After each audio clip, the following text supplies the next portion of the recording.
Je suis actuellement en Égypte. Je viens de vivre les 2 jours les plus stressants de ma vie. Il faut que je vous raconte. Pour vous donner un peu de contexte, je suis en Égypte depuis maintenant 10 jours. Je suis venue parce qu'il y avait un séminaire avec des étudiants, des chercheurs et tout pour travailler sur la conscience de manière interdisciplinaire, la neurosciences, sciences cognitives, mathématiques, philosophie, bref. Et donc pendant la première semaine, on était tous ensemble dans une maison totalement reclus, donc pas d'interaction avec le monde extérieur. Étant donné que je voulais en profiter pour voir vraiment l'Égypte, j'ai prolongé mon séjour de 5 jours supplémentaires où donc j'aurais dû voyager toute seule, théoriquement. Mais vu que j'ai rencontré les gens là-bas, finalement, on a voyagé en groupe et tout. Bon bref, tout ça pour dire que normalement j'aurais dû être seule. Et donc je me suis renseignée avant mon départ pour, en termes de sécurité, voyager seule en Égypte en tant que femme. Voilà, qu'est-ce qu'il faut faire, qu'est-ce qu'il faut pas faire, les trucs à savoir, etc. J'ai vu des avis, des expériences mitigées. Il y avait des femmes qui disaient que c'était le pire voyage de leur vie, que c'était de l'harcèlement à chaque coin de rue, d'autres qui disaient que pas du tout, fallait juste savoir où aller, pas sortir toute seule à certaines heures dans certains endroits, mais que voilà quoi, c'était comme partout ailleurs. Je savais pas trop à quoi m'attendre, mais heureusement finalement que je ne voyage pas seule, parce que vraiment je me serais foutue dans le décor. Je vous explique. On finit le séminaire samedi, on arrive samedi soir en ville.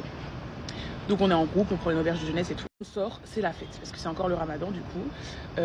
Et donc tout le monde est dehors, les enfants, les familles, les vieux, les jeunes, c'est la fête, les gens mangent et la musique, c'est génial. Franchement, l'énergie est incroyable, c'est hyper intense, il est 2 h du matin et pourtant tout le monde est dehors, enfin c'est génial. Voilà, toute seule, il n'y a aucun problème. Donc oui, il y a des petits regards, des petites remarques vite fait, mais c'est largement soutenable et c'est pas particulièrement différent que dans un autre pays. Et puis aussi, j'ai pas du tout l'air d'une locale, j'ai plein de bijoux, j'ai des piercings, j'ai des tatouages, donc bon, voilà, ça détonne un peu, on va dire. Mais tranquille, je me dis, mais en fait, les gens, ils ont maxé. Genre vraiment, tout va bien. Dimanche, la journée, pareil, je me balade toute seule, aucun problème. Bon, il y a presque pas de gens dehors parce que c'est encore le ramadan. Dimanche soir, rebelote, la fête, l'ambiance, parfait. Arrive lundi matin, c'est la fin du ramadan, c'est l'Aïd.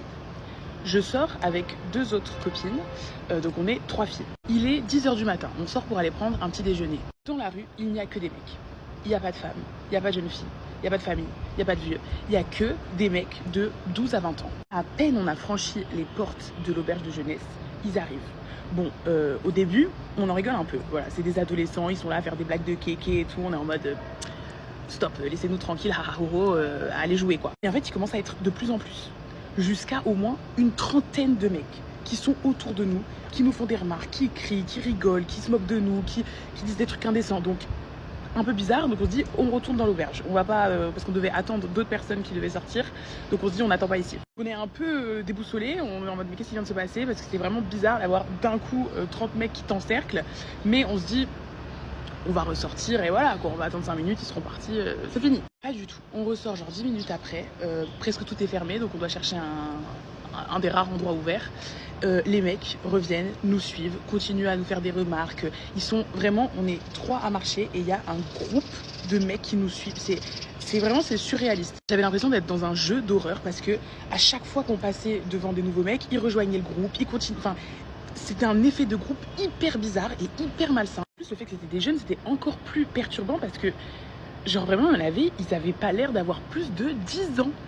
La moyenne d'âge, je dirais, c'était genre 14-15 ans, mais il y avait des petits. Bref, on se réfugie dans un café.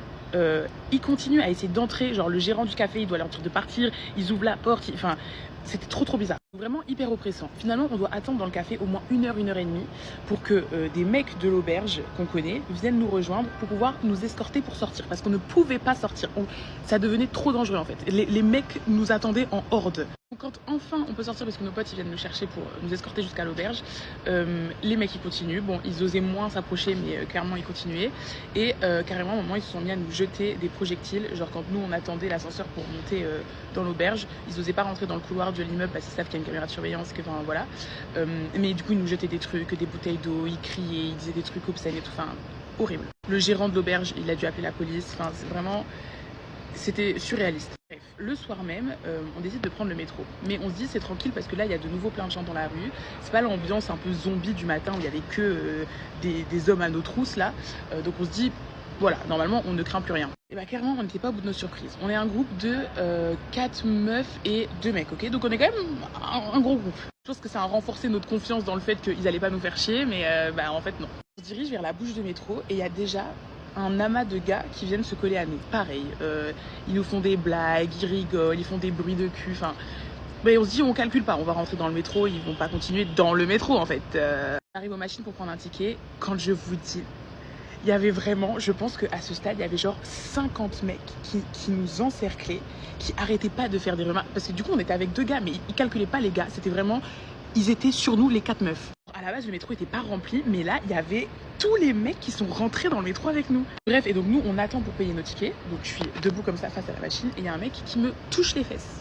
Quand je vous dis, là, j'ai vrillé. Parce qu'en fait, tout le monde me disait non mais ignore et tout, même les locaux, le gérant de l'auberge et tout me disait mais faut pas rentrer dans leur jeu, tu les calcules pas, c'est des gamins et tout. Mais là frère, tu me touches le cul, je vais péter les plombs en fait. Il a pas touché comme ça, genre il a touché comme ça, en crari, sa main elle a effleuré mes fesses alors qu'il a bien touché mes 2 fesses. Hein. Je me retourne. Il me regarde aussi parce qu'il sait très bien ce qu'il a fait. Il est avec ses potes et tout, il rigole, nanana. Je le fixe du regard parce que c'est hors de question que je vais encore baisser les yeux et faire la meuf en mode non, je calcule pas, je les ignore, c'est pas possible là. Donc je le fixe du regard. Donc il sait que je sais quoi. Il fait un petit désolé, mais désolé narquois, genre avec son petit sourire et tout, il est fier, il rigole avec ses potes, bref, horrible. Donc là je me sentais trop mal parce que déjà je me sentais pas en sécurité juste physique parce que ils sont tellement plus nombreux que nous et donc à tout moment on est dans la merde quoi. Mais là en plus c'est vraiment une atteinte à ta dignité, genre, enfin c'est une agression en fait tout simplement. Bref, il y en a un qui agrippe le bras d'une de mes copines. Après il y a un autre mec, un plus vieux là, qui a touché les fesses d'une autre de mes potes. Enfin bref, affreux. Dans le métro on a dû se faire escorter par un mec de la police, la sécurité du métro et tout parce que vraiment on pouvait juste pas se déplacer seul. Ah oui, pendant le trajet du métro il y a un mec qui me filmait, il croyait que je le voyais pas mais vraiment il faisait genre il était sur son téléphone mais il était comme ça, il prenait, vous pouvez pas voir mais bon, bref ça se voyait très bien qu'il était en train de me filmer. Donc il y a ma copine qui se met à me cacher avec ses affaires et tout, enfin bon bref, heureusement là il y a un mec, un local qui est intervenu qui a dit à l'autre gars là d'arrêter. Bref, on sort du métro, pareil, il y a des gens qui nous accostent, en plus le quartier est un peu bresson.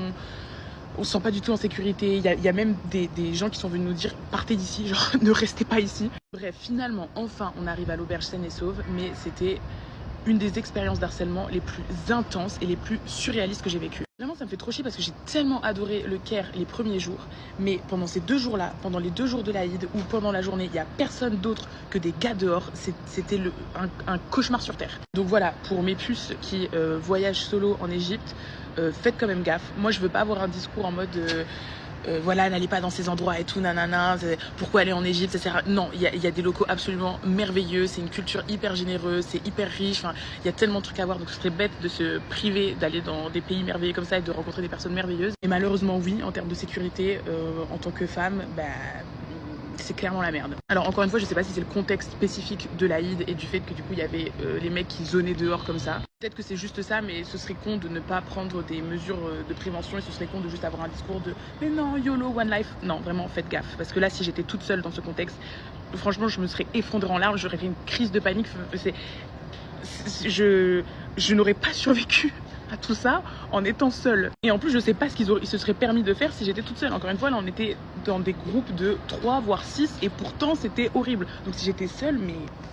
Donc voilà, stay safe mes go, ne vous empêchez pas de voyager parce qu'on a le droit de visiter cette belle planète, mais malheureusement il y aura toujours des hommes pour ruiner l'expérience, donc il faut prendre certaines précautions et voilà, je pense que dans certains endroits, être vraiment seul, c'est pas ouf. Ou alors, enfin non, j'allais vous dire même sortez juste la journée, mais non, parce que là il était littéralement 10h du matin, donc je sais pas, peut-être qu'il faut pas voyager seul dans certains endroits. I don't know. Maintenant je vais aller visiter les pyramides et le Sphinx, je vous laisse, bye.